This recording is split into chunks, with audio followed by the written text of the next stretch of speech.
Hey hey guys, j'espère que vous allez bien. Pour ma part, ça va. Pour ceux qui ne me connaissent pas encore, je m'appelle Charline et je vous souhaite officiellement la bienvenue sur ma chaîne YouTube. Alors, aujourd'hui, je vous retrouve pour une nouvelle vidéo où je vais vous raconter la triste histoire d'Adam. Bien sûr, c'est un nom que j'ai inventé parce que la famille a préféré garder l'anonymat sur toute cette affaire. Ce témoignage m'a été confié par la tante de la victime et sans plus tarder, nous allons commencer la vidéo.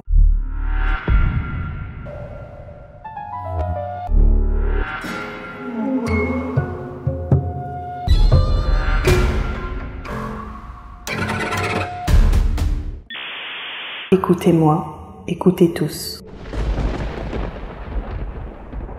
Cette histoire se passe dans la capitale de Madagascar, à Antananarivo. Et au moment des faits, Adam avait tout juste 28 ans. Toute sa vie va basculer. Et sa tante décrit Adam comme étant un jeune homme séduisant, très grand. Il faisait à peu près 1m90. Il était très musclé et c'était un très bon vivant. C'est-à-dire qu'il aimait sortir comme tous les jeunes de son âge en boîte, aller boire dans les bars, traîner avec son groupe de potes. Ils étaient une bande de 5 et Adam semblait être donc le chef de cette bande. Il faut noter que ces 4 amis avec qui il traîne ne sont autres que ses cousins. Et donc Adam, à côté de sa vie qu'on pourrait qualifier de très sulfureuse, il avait comme hobby de participer à des sports extrêmes de combat ou des sports de compétition. Mais à partir d'un certain moment, on évolue et on mûrit. Donc même s'il traînait avec sa bande de potes le week-end, Adam, il commence quand même à vouloir se poser. Il a un travail assez stable, même s'il a quand même son sport de combat, en tout cas ses compétitions, qui lui permet quand même de quitter la grande île pendant les grandes vacances et se déplacer à l'étranger pour faire ses compétitions. Il arrive donc un temps où il veut se poser. Donc il rencontre une copine qui va devenir sa fiancée et il avait pour projet d'ailleurs de se marier. Et donc Adam commence à voir de moins en moins sa bande de potes. Et ses potes,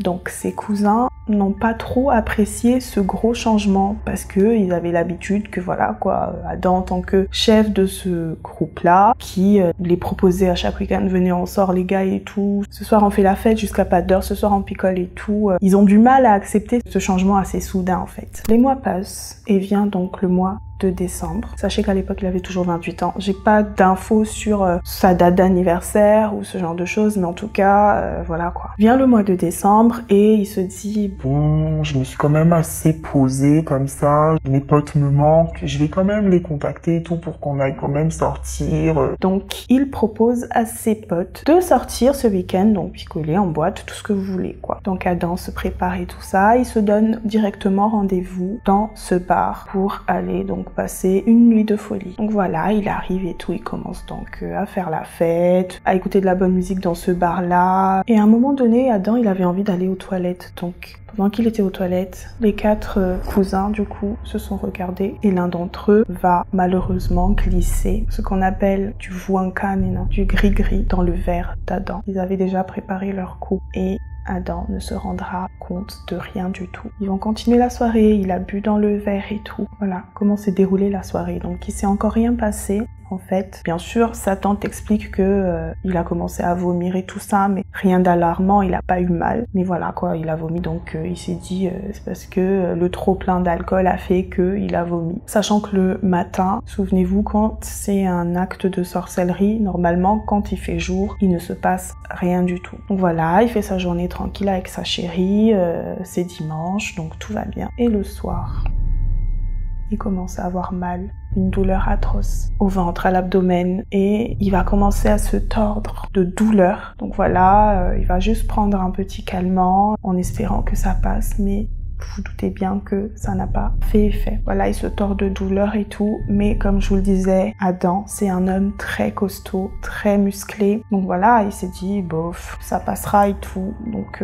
il laisse couler le truc. Et donc ce qu'il faut savoir, c'est que depuis cette soirée du mois de décembre, à chaque nuit sans lune, pendant tout le mois de décembre, Adam souffrait le martyre. Mais encore une fois, là, Adam, il se dit, non, c'est juste mon estomac, ça va aller, ça va passer. Et puis, voyant que la journée, tout va bien, il ne se fait pas plus de soucis que ça, et la famille non plus ne se fait pas plus de soucis que ça. Et c'était comme ça pendant tout le mois de décembre, à chaque nuit sans lune. Donc lorsqu'il y avait la lune, il avait pas mal. Lorsqu'il y avait un peu de lumière, si on peut dire ça comme ça, un peu de clarté, mais dès que la lune était absente et qu'il faisait nuit noire, Adam souffrait. Donc 1 an s'est écoulé depuis ce mois de décembre et Adam ne sortait plus. Il s'est concentré sur sa vie de famille et son travail, donc sa vie professionnelle. Il faut savoir d'ailleurs que avant d'avoir rencontré son actuel fiancé, en tout cas au moment des faits, il avait déjà un fils de 6 ans d'une autre femme. Donc voilà, Adam ne sortait plus, il se concentrait sur sa vie de famille et sa vie professionnelle. Il n'avait plus vraiment de crise, mais sa tante explique que des fois, il s'évanouissait sans raison au travail de temps en temps. Mais ce qu'il avait à l'abdomen, en fait, ne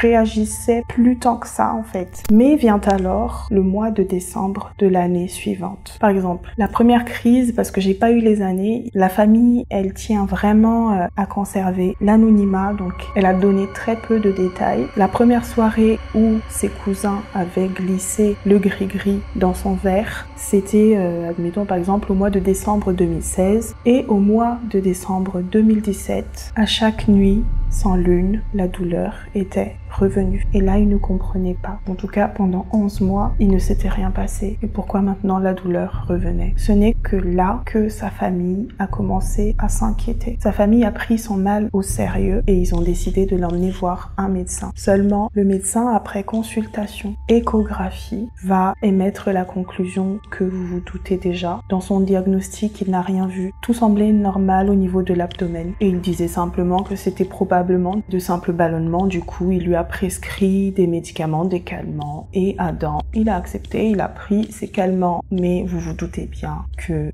rien n'y faisait. Il n'y avait pas de changement. Il avait tout le temps mal, à chaque nuit, sans lune, durant ce mois de décembre de l'année suivante. Donc en voyant que sa douleur ne se calmait pas la nuit, sa famille a décidé de l'emmener voir un prêtre qui avait aussi des dons de guérisseur. Et là, le prêtre va lui interdire en fait de se rendre dans la ville où habitent ses 4 cousins. Il l'a dit formellement. N'y retourne pas, parce que si tu y retournes, ça va encore plus s'aggraver. Du coup, le prêtre va lui donner des remèdes et la douleur, elle va se calmer un peu pendant le reste du mois de décembre. Mais à l'arrivée du nouvel an, Adam, il voulait absolument voir ses grands-parents. Coïncidence, ses grands-parents, ils habitent dans la même ville que ses 4 autres cousins. Et Adam, il a insisté, il a dit non, il va rien m'arriver, ils vont pas me voir.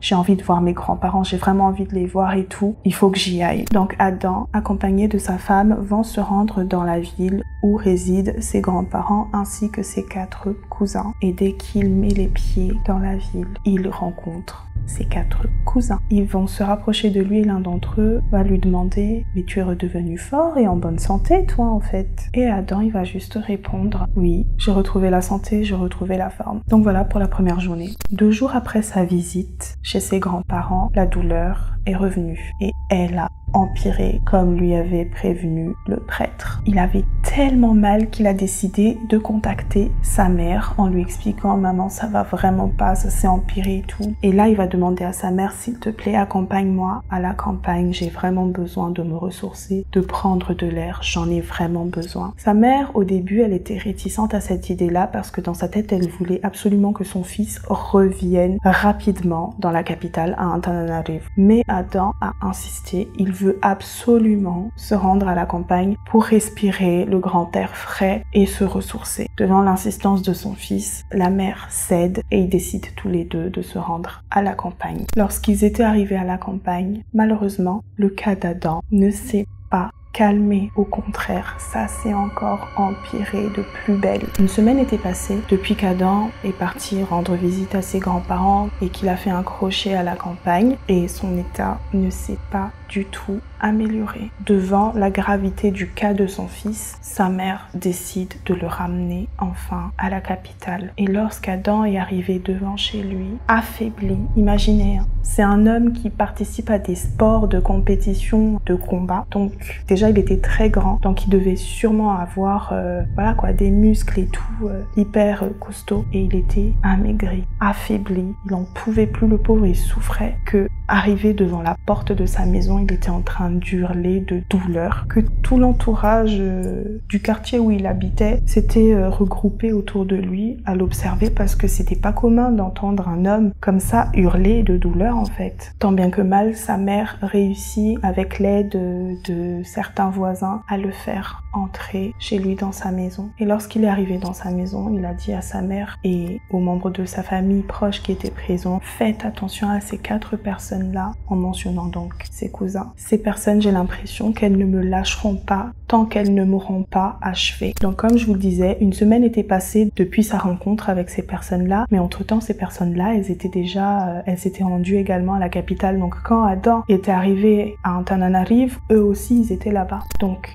la mère d'Adam, elle était tellement vulnérable, elle savait pas quoi faire, elle était incapable de faire quoi que ce soit pour améliorer l'état de son fils. Imaginez, vous, une seconde à la place de la mère, vous êtes incapable de faire quoi que ce soit pour sauver votre fils. Elle était tellement apeurée, elle avait peur, elle paniquait, que elle s'est concertée avec les membres de famille proches qui étaient là, et ils ont décidé enfin de faire venir un guérisseur traditionnel pour voir Adam, examiner ce qui lui arrivait vraiment, parce que sa mère disait: on a été voir un médecin, il a rien pu voir, que ce soit avec l'échographie ou en auscultant. On est allé voir un prêtre, mais bon, Adam a décidé quand même et a insisté même pour aller voir ses grands-parents qui malheureusement vivaient dans la ville où vivaient ses cousins. Et voilà le résultat. Donc s'il vous plaît, on va tenter avec le guérisseur traditionnel. Donc le reste des membres de la famille étaient d'accord, donc ils ont fait appel à un guérisseur traditionnel. Et pendant tout ce temps-là, en fait, Adam, il hurlait de douleur, il souffrait, il avait un comportement très étrange, parce que, je suis désolée du terme, mais c'est comme ça que sa tante raconte l'histoire, c'est que en même temps qu'il hurlait de douleur, en fait, il voulait écrabouiller ses parties intimes. Selon la description de sa tante, c'est comme si en fait la douleur se déplaçait de l'abdomen pour se rendre vers ses parties intimes, et donc il voulait se faire mal en fait. Déjà qu'il souffrait, il voulait en plus se faire encore plus mal en fait. Et en attendant donc l'arrivée du guérisseur traditionnel, il faut savoir qu'entre-temps, les 4 cousins étaient venus le voir. Moi je comprends pas. Écoutez, je continue l'histoire et on en parle après à la fin quand on va débriefer. Et donc ils étaient venus chez Adam pour voir soi-disant comment il allait. Donc le guérisseur, il est arrivé, il a dit que le mal qui était en train de ranger Adam de l'intérieur, c'était un mal causé par des membres de sa famille proche, et qu'à l'instant même où le guérisseur parlait avec eux, ces personnes-là étaient là, et qu'à l'instant même où le guérisseur leur parlait, ces personnes-là renforçaient encore leur gris-gris, c'est-à-dire que leur présence renforçait encore le mal d'Adam. Et donc le guérisseur, il a malheureusement dit que c'était trop tard pour Adam, qu'il ne pouvait plus rien faire parce que le mal, il était tellement ancré profondément en lui, et que si il essayait de l'enlever, ça allait aussi le tuer lui, que même s'il essayait de toute façon, soit Adam mourrait, soit c'est lui qui mourrait, enfin bref, voilà quoi. Le guérisseur, il a dit: vous avez pris trop de temps à me contacter, vous m'aurez contacté il y a de ça, admettons, 2-3 semaines en arrière, voire 1 mois en arrière, j'aurais pu faire quelque chose, mais là c'est trop tard. Donc le guérisseur, il s'en est allé, et Adam, même s'il souffrait, en fait, il a eu un moment d'accalmie ou de lucidité, mais en tout cas, il a regardé tour à tour ses 4 cousins, que j'ai oublié de préciser, l'un d'entre eux était venu avec sa sœur, en fait. La sœur du cousin, hein, pas la sœur d'Adam. Adam a fixé tour à tour ces 4 personnes, et il était en larmes. Et donc voilà, sa famille, elle était triste, mais bon, voilà quoi, il fallait quand même garder la tête haute. C'est vraiment triste l'histoire. L'un des 4 cousins était sorti avec sa sœur, donc, et il faisait courir le bruit partout que Adam était mort alors qu'il était encore bien vivant, même s'il souffrait et que ses temps étaient comptés. Mais voilà quoi, l'autre est parti acheter déjà directement des fleurs funéraires, je sais pas si ça se dit. Et donc voilà, après quelques heures, malheureusement, Adam a rendu son dernier souffle. Et sa tante explique que pendant que le corps encore chaud d'Adam était à l'intérieur, elle était sortie parce que c'était trop pour elle, et il y avait déjà pas mal de personnes qui étaient dehors, dont des membres de la famille. Et là, elle a entendu d'autres membres de leur famille en fait qui étaient en train de parler mal d'Adam. or que son corps était encore chaud à l'intérieur. Donc la tante, elle m'explique que c'était des personnes qui se targuaient d'être très pieuses, croyantes, en ayant le cœur sur la main et tout, mais elles étaient en train de parler mal d'un membre de leur famille en disant que de toute façon, lui,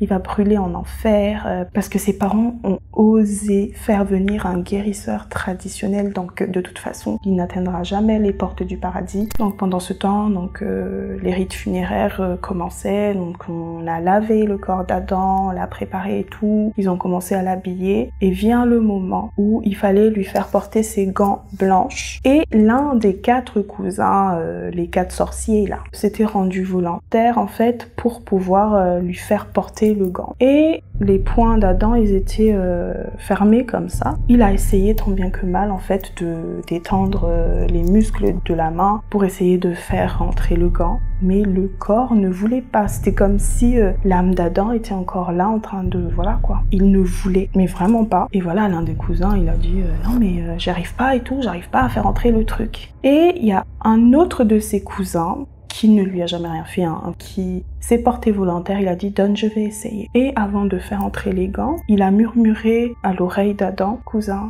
c'est plus lui qui est en train d'essayer de te faire porter ton gant, c'est moi. S'il te plaît, facilite-moi la tâche. Ne t'énerve plus, cousin, laisse-moi te faire porter tes gants. » Et là, je sais pas si c'est un miracle ou c'est explicable par la science, mais en tout cas, les mains s'étaient ouvertes.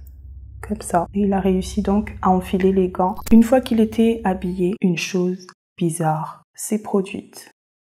Plusieurs fourmis étaient sorties du nez et de la bouche d'Adam. Donc sa famille, prise de peur bien sûr, mais bon, il fallait s'occuper quand même du corps. Ils ont commencé à essayer d'enlever ça quand même, mais ça sortait toujours et encore. Et pendant tout ce temps-là où ils étaient d'abord dans la maison d'Adam et ensuite qu'ils étaient à l'église, le groupe de 4 sorciers était toujours là. Et pendant tout ce temps-là, des fourmis en masse sortaient de la bouche et du nez d'Adam. Et pendant la messe, sa tante, qui était sortie un peu dehors, celle qui me raconte l'histoire, va entendre encore l'un des membres du groupe de 4 sorciers qui va se moquer ouvertement d'Adam, genre ouais, il se prenait pour je suis le plus fort, mais regardez, il a pas réussi à vaincre la mort, et puis de toute façon il va finir en enfer parce que ses parents, sa famille proche ont fait venir un guérisseur traditionnel malgache, donc il n'atteindra jamais les portes du paradis. Et je vois pas pourquoi est-ce que là ils font semblant de le faire venir à l'église, or qu'ils ont fait venir un guérisseur traditionnel pour essayer de le soigner. C'est vraiment de l'hypocrisie et tout. Donc sa tante a encore entendu ça, ça l'a révolté, mais la famille d'Adam, voilà, ils ont cette patience, ils n'ont rien fait, ils ont rien dit, ils étaient en train de pleurer leur mort. Et comme je vous le disais, que ce soit chez lui ou à la messe, les fourmis continuaient à sortir encore et encore. C'est uniquement lorsqu'ils étaient partis pour aller l'enterrer que ça s'est arrêté, parce que le groupe de 4 n'était pas là. Enfin, ils ont dit que voilà,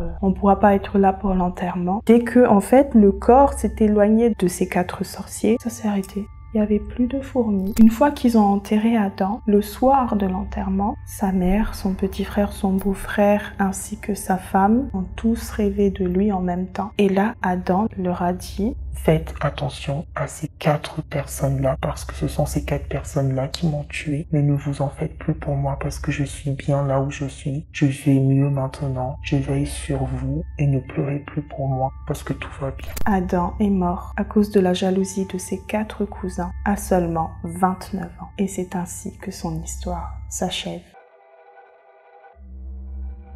Et maintenant, j'aimerais aborder quelques points avec vous, parce que vous avez sûrement des questions et moi j'en ai eu. J'ai essayé de demander à sa tante: si vous saviez que c'était ces 4 personnes-là qui avaient tué Adam, pourquoi est-ce que vous n'avez rien fait? Et vous savez ce qu'elle m'a répondu? Ils ont tué le nôtre, mais leur tour viendra. Dieu est grand, Dieu voit tout, leur tour viendra. Moi je trouve perso, je sais que quand on raconte une histoire, c'est pas que c'est pas bien, mais il faut éviter de donner son avis, mais je vais donner un avis objectif, teinté de subjectivité par moment, mais si ils étaient sûrs que c'était ces personnes-là qui avaient proféré cet acte innommable vis-à-vis de leur enfant, de leur neveu, de leur grand frère, moi ce que j'aurais fait, c'est que j'aurais quand même contacté la police, parce que hormis le caractère de sorcellerie de cet acte, ça reste un meurtre. Et la justice malgache, elle condamne, même si c'est difficile à prouver, les actes de sorcellerie, mais je pense que si la famille avait contacté la police, avait exprimé leurs doutes et avait ordonné une autopsie du corps d'Adam, ils auraient quand même pu faire quelque chose. Mais je pense que c'est assez compliqué. Et puis,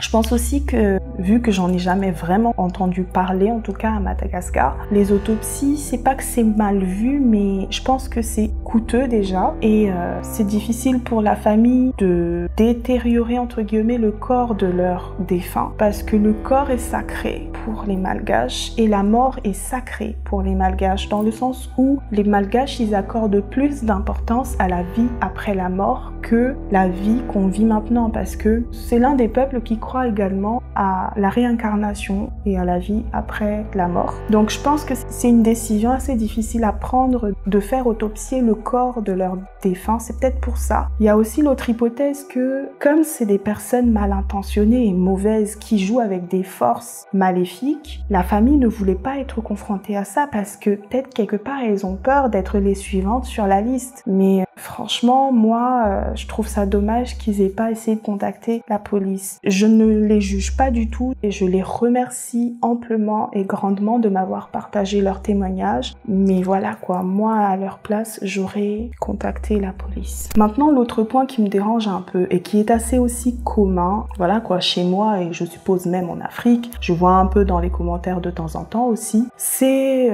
cette manie qu'ont certaines personnes de séparer en fait la bonne sorcellerie, en tout cas la magie blanche, vous appelez ça comme vous voulez, de la religion. Souvent, en Afrique, en général, je préfère englober le truc. Je sais que je vais me faire lyncher dans les commentaires, mais c'est pas grave. Certains d'entre nous considèrent les croyances de nos ancêtres comme étant un acte du diable. Je vois mal les Vikings dire que les croyances de leurs ancêtres, c'est l'œuvre du diable, c'est des croyances païennes, enfin bref. Il y en a plein qui sont fiers de ça et il n'y a qu'en Afrique où on a cette manie et cette tendance à diaboliser ce qui a été là bien avant l'avènement des autres formes de religion. Moi, je ne comprends pas ces gens-là. Moi, je suis d'avis, et ça n'engage que moi, encore une fois, parce que je vous parle pas vraiment de ma vie privée à moi de ce côté-là, de mes croyances, mais je suis née, j'ai été baptisée. Je suis issue d'une famille qui est quand même très ouverte d'esprit parce que mes deux grands-mères sont musulmanes, mes deux grands-pères sont à la fois catholiques et protestants. Donc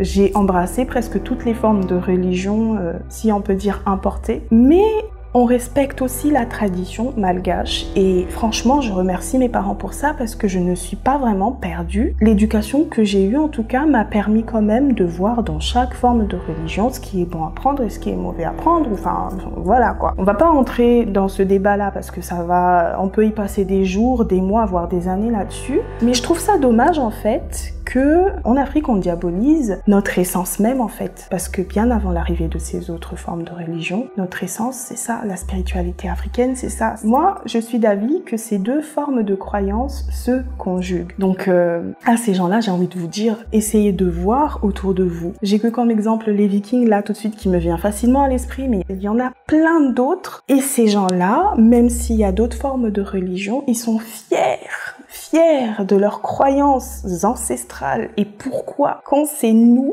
on diabolise? Voilà. Je vous pose la question, réagissez en commentaire, guys. Et puis je crois que voilà, c'est les deux points que je voulais un peu soulever avec vous. Il est clair que ce qui est arrivé à Adam, si vous avez vu ma précédente vidéo, c'était le vuankan, donc le vurk à son contact physique, l'empoisonnement avec l'aliment. Donc en l'occurrence ici, le verre de bière. Donc voilà, je tiens à adresser mes sincères condoléances à la famille. Je remercie la tante d'avoir voulu nous délivrer ce témoignage et leçon de morale à en tirer. Mes loulous, comme vous le savez, faites attention à vous, faites attention à qui vous acceptez porter dans votre cercle d'amis. Je vais le répéter à chaque fois. Donc voilà guys, ce sera tout pour cette vidéo. J'espère que ça vous a plu. N'hésitez pas à me le faire savoir en commentaire si cette histoire vous a éclairé. Si vous avez des remarques, n'hésitez pas à me le faire savoir également. Si ça vous a plu, explosez-moi la barrière de like, le pouce bleu. Je vous retrouve dimanche prochain pour une nouvelle vidéo et d'ici là, prenez soin de vous, ne faites confiance à personne, fermez vos portes et vos volets. Et moi, je vous fais de gros bisous. Ciao, ciao!